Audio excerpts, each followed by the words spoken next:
여호와 우리 하나님이라는 말씀으로 함께 말씀 나누어 보기 원합니다. 여호와 우리 하나님. 제가 네바다주 리노에 살 때 1년에 한 2번 정도는 캠핑을 다녔었습니다. 뭐 여기저기 다녔는데요. 그때 특별히 기억에 남는 장소가 그 레이크 타워에 올라가서 캠프그라운드에서 캠핑을 한 적이 있습니다. 레이크 타워에도 엘리베이션이 높으니까 굉장히 많은 캠프그라운드가 있습니다. 자연으로 잘 일구어진 산과 호수, 그곳에 이렇게 사람들이 와서 쉬었다 갈 수 있는 그런 캠프그라운드들이 아주 곳곳에 많이 있습니다. 어느 날 제가 갔던 캠프그라운드에서 밤에 한 굉장히 어두컴컴해지는 그 시간에 하늘을 바라본 적이 있습니다. 그런데 얼마나도 많은 무수한 별들이 눈에 펼쳐졌는지 그냥 입이 딱 벌어져서 탄성할 수밖에 없는 그러한 모습이었습니다. 미국에 살았던 시간들 속에서 그렇게 수많은 별을 본 것은 처음이었던 것 같습니다. 그리고 그 별들이 얼마나 가까이 있었는지 그 어두컴컴한 곳이 그 별빛으로 말미암아 환하게 비춰지는 그러한 아름다움이 펼쳐져 있었습니다.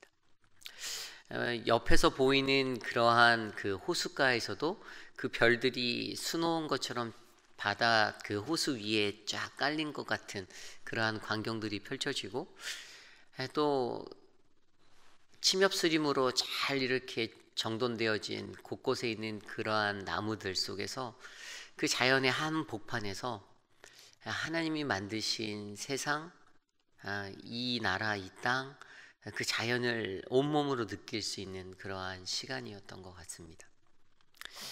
오늘 저자 다윗은요, 시편 8편을 기록하며 그가 밤하늘에 무수히 쏟아질 것 같은 그 수많은 별들을 바라보고, 또 주님께서 베풀어 두신 그 달도 바라보고 그런 은혜를 느끼면서 온몸으로 그것들을 경험하며 오늘 시편 8편을 기록하였습니다.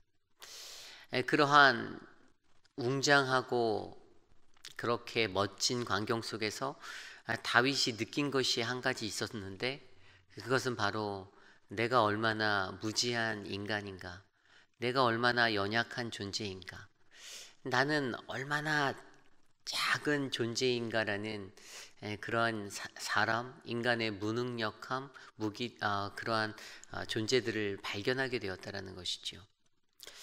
그러한 그가 고백하는 것이 바로 오늘 1절과 9절의 말씀이죠.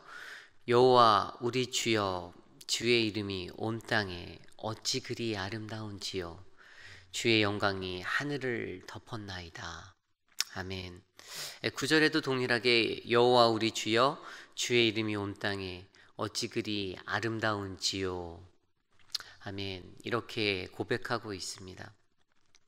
여호와 우리 주여로 시작하는 이 시편이 마음속에 와닿는 것은 여호와 우리 주여, 제가 오늘 말씀을 드렸던 여호와 우리 하나님, 주 우리 하나님, 그분에 대한 그 고백이 다윗의 마음속에 가득했었다라는 사실을 느낄 수가 있습니다.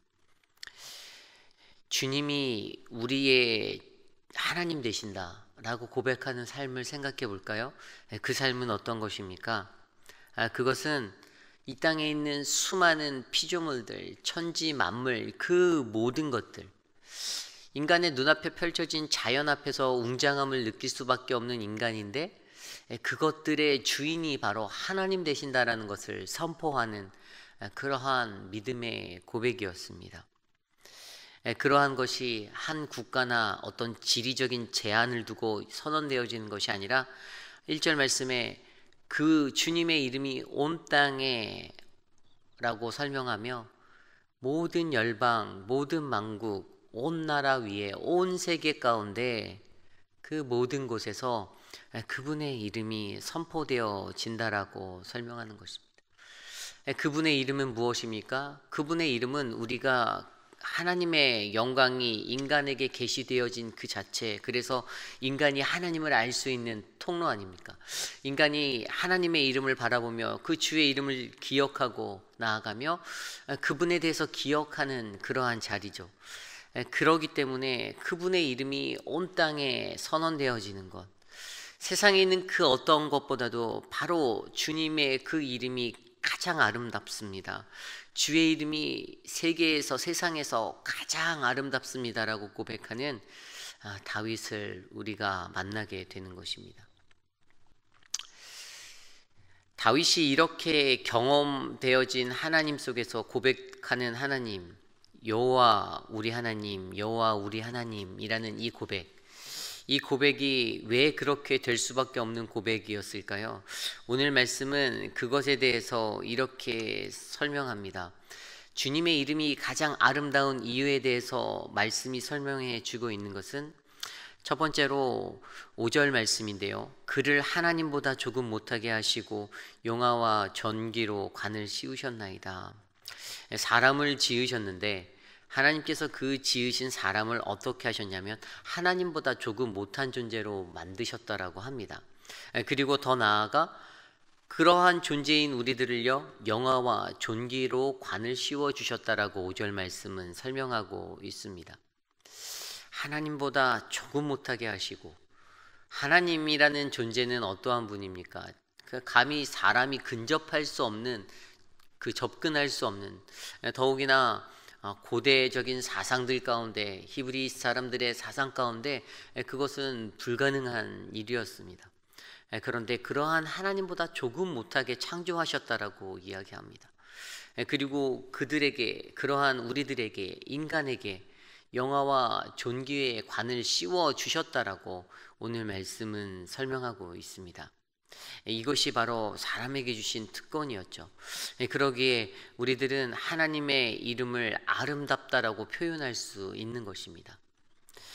또 다른 한 가지는 6절 말씀인데요. 주의 손으로 만드신 것을 다스리게 하시고 만물을 그의 발 아래에 두셨다라고 설명합니다.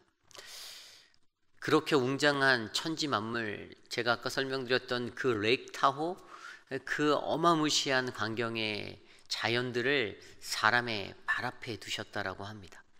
인간의 발 앞에 놓아 두셨다라고 합니다. 그리고 우리로 하여금 그것들을 다스릴 수 있게 하여 주셨다고 합니다.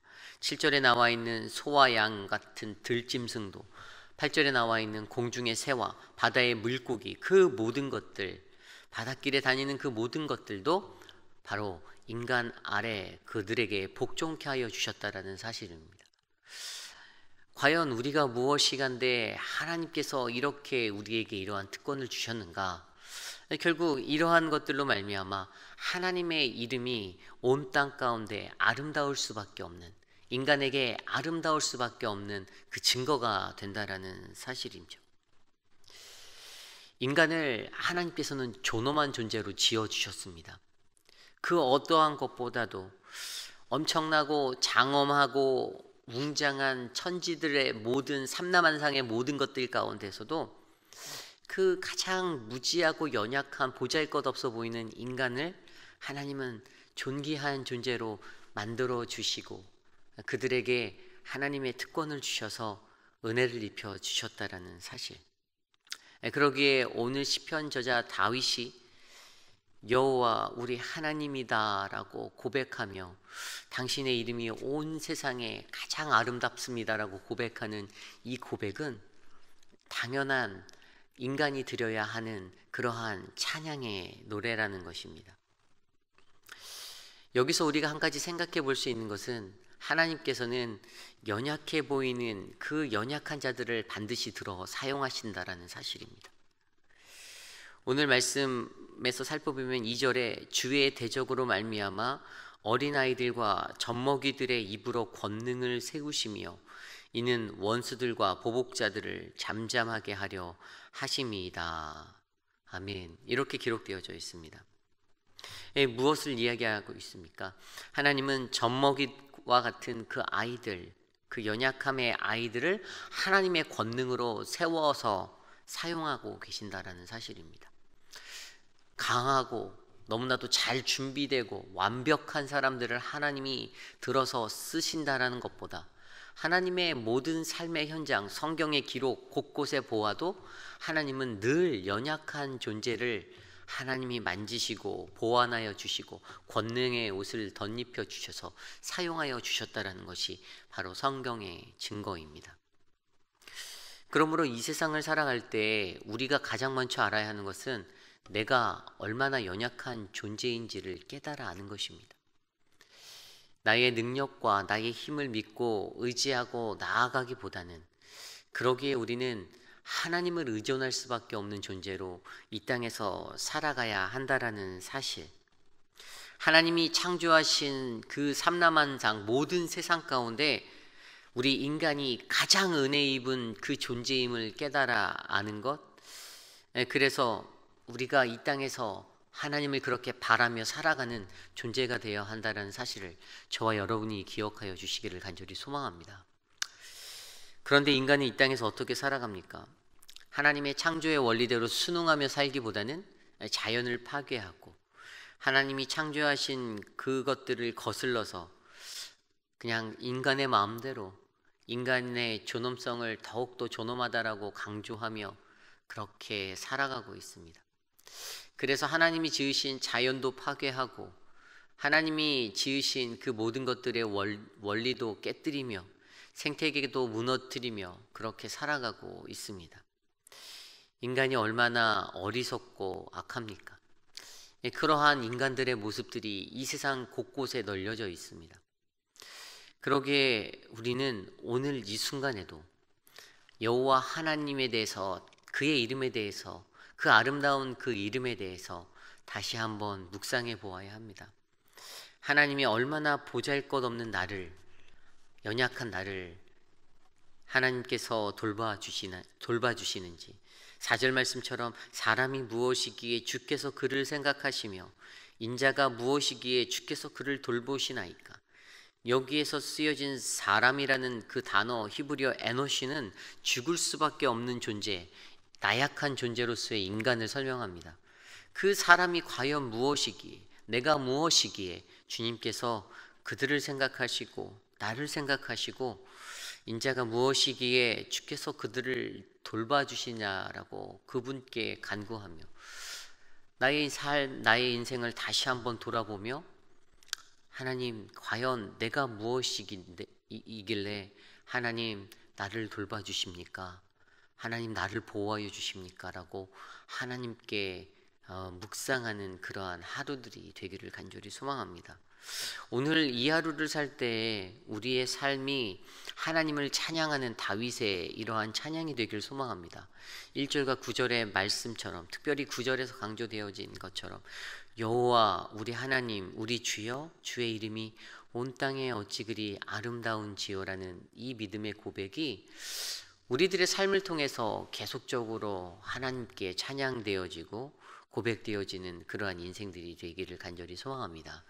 하나님이 천지를 창조하셨죠. 창세기에 나온 대로 천지를 창조하시고 그 모든 것들을 다 지으시고 마지막에 우리 인간을 지으신 다음에 보시기에 심히 좋았더라, 가장 좋았더라 라고 말씀하셨던 그 하나님, 그 하나님이 우리를 얼마나 사랑하는지를 기억하며 살아가는 이 하루가 되기를 간절히 소망합니다. 그리고 그렇게 우리를 사랑하신 하나님이 연약하고 가장 젖먹이 아이들과 같은 그러한 우리들을 권능으로 세워주셔서 오늘도 하나님의 자녀로 사용하고 계신다. 이것을 믿으며 나아가는 우리들, 그래서 이 땅에서 하나님의 영광을 나타내는 피조물들, 바로 저와 여러분 우리 모두가 되기를 간절히 소망합니다. 이 시간 우리가 함께 기도드리기 원하는데요, 이 시간 기도할 때 오늘 주신 말씀처럼 여호와 하나님, 당신은 우리의 하나님이십니다. 당신의 이름이 온 세계 가운데 가장 아름답습니다. 연약한 나를 주의 존귀한 백성 삼아 주셔서 감사합니다. 주의 권능으로 오늘도 살게 하여 주옵소서. 함께 기도하고 나아가겠습니다. 기도하기 원합니다.